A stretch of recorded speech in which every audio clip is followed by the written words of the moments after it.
Bismillahirrahmanirrahim. Assalamualaikum warahmatullahi wabarakatuh. Perkenalkan, saya Ahmad Faisal Al-Habsyi dari S1 Kimia angkatan 2021 dengan NIM 2112 C2004.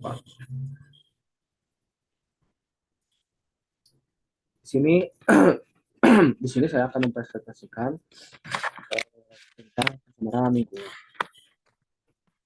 Yang pertama definisi lingkungannya dulu, yaitu lingkungan adalah kombinasi antara kondisi fisik yang mencakup keadaan sumber daya alam seperti tanah, air, energi surya, mineral, serta flora dan fauna yang tumbuh di atas tanah maupun di dalam lautan. Dengan kelembagaan yang meliputi ciptaan manusia seperti keputusan bagaimana menggunakan lingkungan fisik tersebut. Lingkungan terdiri dari komponen abiotik dan biotik. Komponen abiotik adalah segala yang tidak bernyawa seperti tanah, udara, air, iklim, kelembaban, cahaya, bumi. Sedangkan komponen biotik adalah segala sesuatu yang bernyawa seperti tumbuhan, hewan, manusia, dan mikroorganisme, virus, dan bakteri.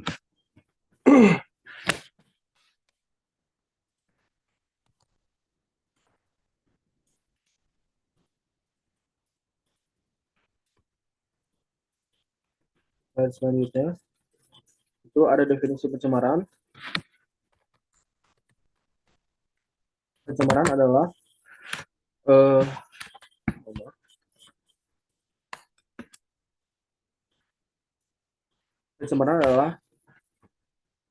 masuk atau dimasukkannya makhluk hidup, zat, energi, atau komponen lain ke dalam tanah, air, atau udara.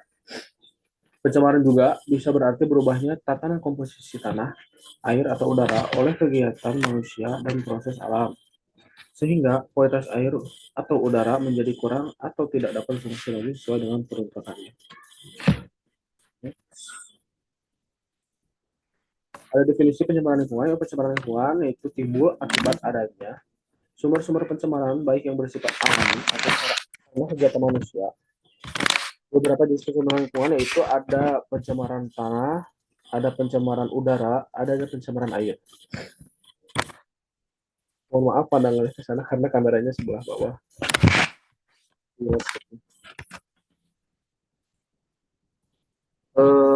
Pencemaran, lalu kita masuk ke pencemaran tanah. Langsung ke definisinya. Pencemaran tanah. Pencemaran tanah adalah adanya bahan kimia seperti polutan atau kontaminan yang berada dalam tanah, serta bisa menjadi racun.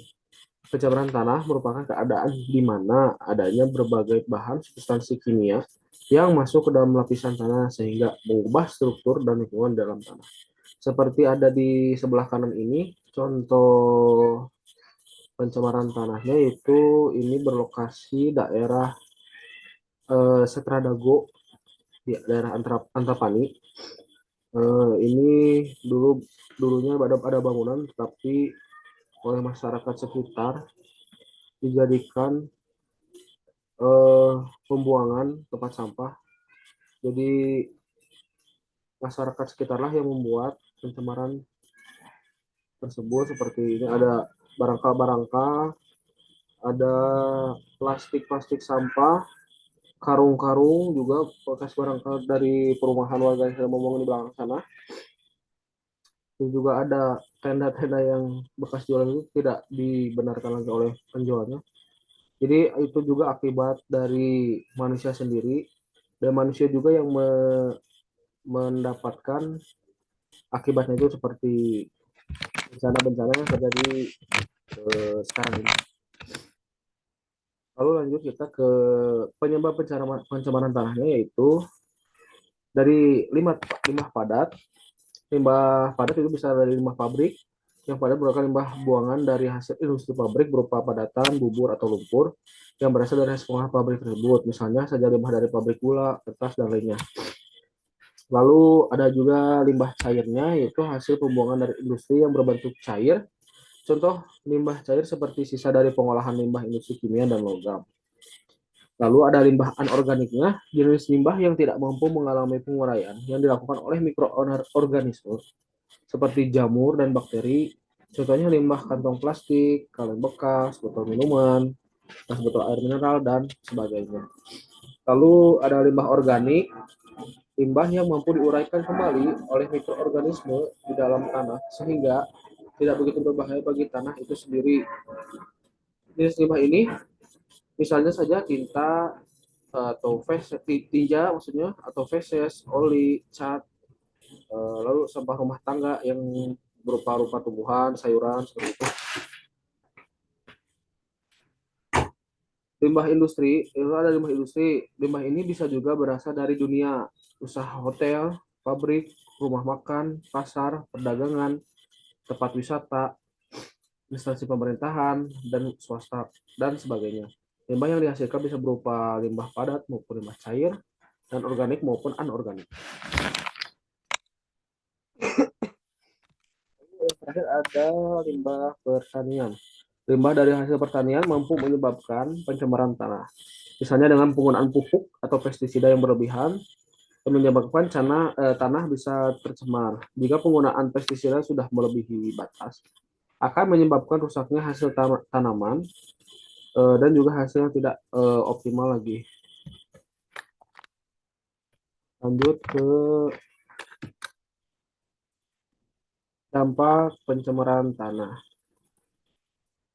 Dampak pencemaran tanah itu pada kesehatan dapat menyebabkan kromium yang merupakan zat kimia yang digunakan dalam berbagai pestisida dan juga herbisida ini mampu membuat munculnya dampak karsinogenik pada semua populasi, bukan hanya untuk spesies manusia saja, namun juga makhluk hidup lainnya. Itu dampaknya pada ekosistem. Perubahan kandungan kimia di dalam tanah ini akan mengakibatkan perubahan metabolisme pada organisme yang hidup di dalam tanah. Akibat dari hal ini memicu adanya putusnya rantai makanan. Lalu ada dampak pada pertanian. Dampak pencemaran tanah ini akan terlihat jelas terutama pada perubahan metabolisme tanaman dan akhirnya dapat terlihat langsung dari adanya penurunan hasil pertanian itu sendiri. Lanjut ke slide selanjutnya, yaitu ada pencemaran udara. Pencemaran udara, definisi itu pencemaran udara adalah keadaan di mana komposisi udara menjadi tidak stabil akibatnya karena adanya asap-asap kendaraan bermotor, asap-asap industri pabrik, juga respirasi manusia berupa karbon dioksida naik ke atmosfer. Secara alami udara di atmosfer yaitu gabungan dari atmosfer bumi ini, nitrogen itu ada 78%, oksigen itu ada 20%, gas argon itu ada 1%, dan CO2 dan uap air itu ada 1%. Ini ada bioproses pencemaran udaranya, bisa dilihat. Lalu kita masuk ke penyebab pencemaran udara. Yang pertama ada asap cerobong pabrik dan knalpot kendaraan atau bermotor, asap rokok, pembakaran atau kebakaran hutan dan membebaskan CO2 dan CO ke udara. Seperti ini contohnya teman saya. Ini juga termasuk polusi udara karena termasuk ada contohnya juga nih asap rokok. Jadi teman saya juga menyumbangkan polusi udara. Lalu yang kedua ada asap vulkanik, hasil dari aktivitas gunung berapi menebarkan partikel-partikel debu ke udara. Yang ketiga ada bahan radioaktif dari percobaan nuklir atau bom atom menyebabkan partikel-partikel debu radioaktif ke udara. Yang keempat ada asap pembakaran batu bara dari pembangkit listrik membebaskan partikel nitrogen, oksida, dan oksigen sulfur. Oksida sulfur, maaf, atau SO2. Yang terakhir ada klorofluorokarbon atau CFC dari kebocoran mesin pendingin, kulkas, dan AC mobil.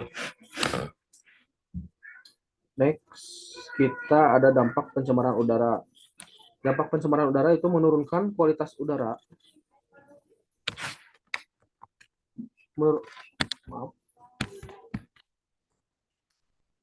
Dampak pencemaran udara itu menurunkan kualitas udara untuk pernafasan semua organisme, terutama manusia, sehingga menurunkan derajat kesehatan masyarakat. Yaitu yang kedua juga ada asap kebakaran hutan penyebab gangguan iritasi dan infeksi saluran pernafasan itu ISPA. Yang ketiga ada menyebabkan terjadinya akibat pengikat CO2 hasil dari pencemaran udara. Yang keempat, menyebabkan kebocoran lapisan ozon sehingga membuat keseimbangan ekosistem jadi terganggu akibat efek rumah kaca. Dan yang kelima, meningkatkan potensi penyakit kanker kulit, kanker mata, dan katarak. Yang terakhir, menyebabkan hujan asam karena oksida belerang dan oksida nitrogen hasil pembakaran batu bara yang ada ke udara bereaksi dengan uap air membentuk awan asam atau asam sulfat dan asam nitrat. Selanjutnya kita masuk ke pencemaran air. Pencemaran air dari nomor keputusan nomor 3 Menteri Lingkungan Hidup strip garis miring 2 garis miring 1991 yang dimaksud dengan pencemaran air adalah masuknya atau dimasukkannya makhluk hidup, zat, energi, dan atau komponen lain ke dalam air dan atau berubahnya tatanan air oleh kegiatan manusia atau oleh proses alam sehingga kualitas air turun sampai ke tingkat tertentu yang menyebabkan air menjadi kurang atau tidak dapat berfungsi lagi sesuai dengan peruntukannya. Di sini ada bioproses pencemaran airnya, bisa dilihat. Lalu kita lihat penyebab pencemaran air. Penyebab pencemaran air yang pertama, dari pertanian. Limbah dari pertanian yang masuk ke dalam air sebenarnya tidak berbahaya bagi berlangsungan ekosistem air.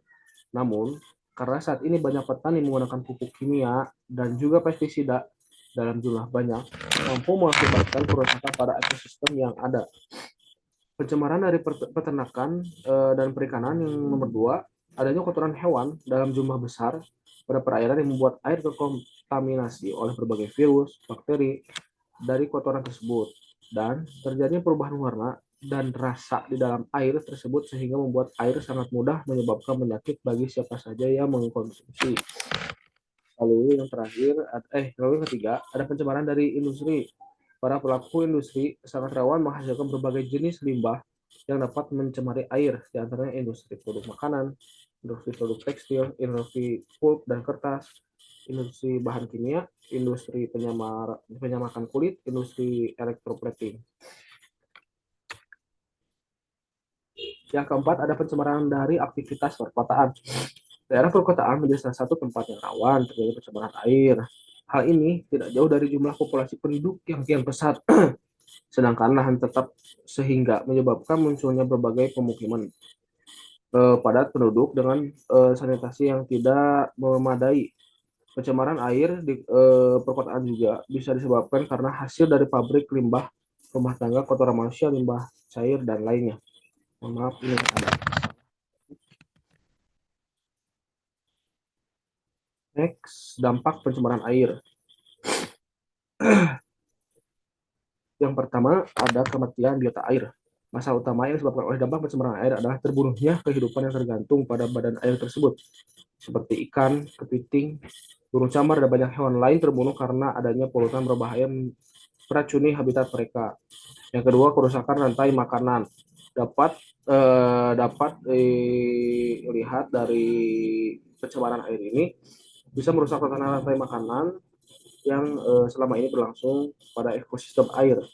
Yang ketiga, ada penyebab wabah penyakit, yaitu produk-produk dari badan air yang tercemar yang dikonsumsi manusia akan mengakibatkan pada mewabahnya beberapa jenis penyakit.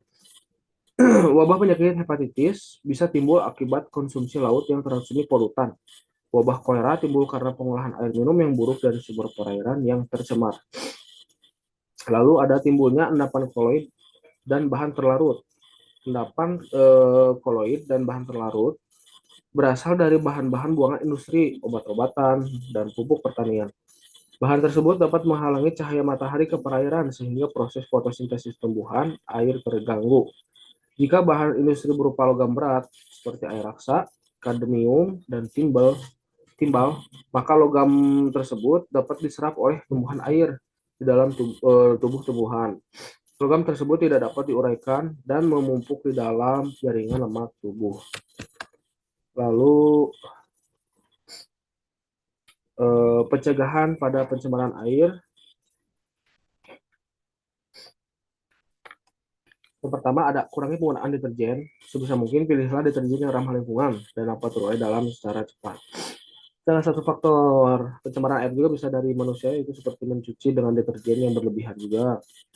Lalu kurangi konsumsi obat-obatan kimia berbahaya. Obat-obatan kimia yang berbahaya seperti pestisida dan obat nyamuk cair merupakan salah satu penyebab rusaknya ekosistem air. Yang ketiga, tidak menggunakan sungai untuk mencuci mobil, truk, dan sepeda motor. Jangan membuang sampah rumah tangga di sungai atau danau. Olah sampah rumah tangga dengan baik dan usahakan menanam pohon di pinggir sungai atau danau. Yang ke satu dua tiga. 5. Sadar akan kelangsungan ketersediaan air dan tidak merusak atau mengeksploitasi sumber mata air agar tidak tercemar. Yang terakhir, menanggulangi kerusakan lahan bekas pembuangan limbah B3. Seperti contohnya di ini daerah saya, di daerah Antapani atau daerah Kira Condong ini,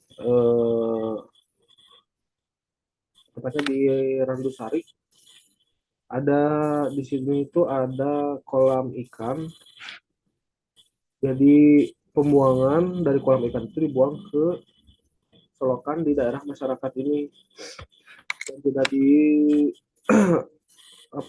tidak menggunakan filtrasi atau apapun untuk mengeluarkan dari kolam ikan tersebut, jadi mencemari lingkungan di sekitarnya. Juga ada perilaku masyarakat yang buruk, itu membuang sampah di selokan ini yang bisa menyebabkan banjir, bisa juga merugikan bagi kita juga.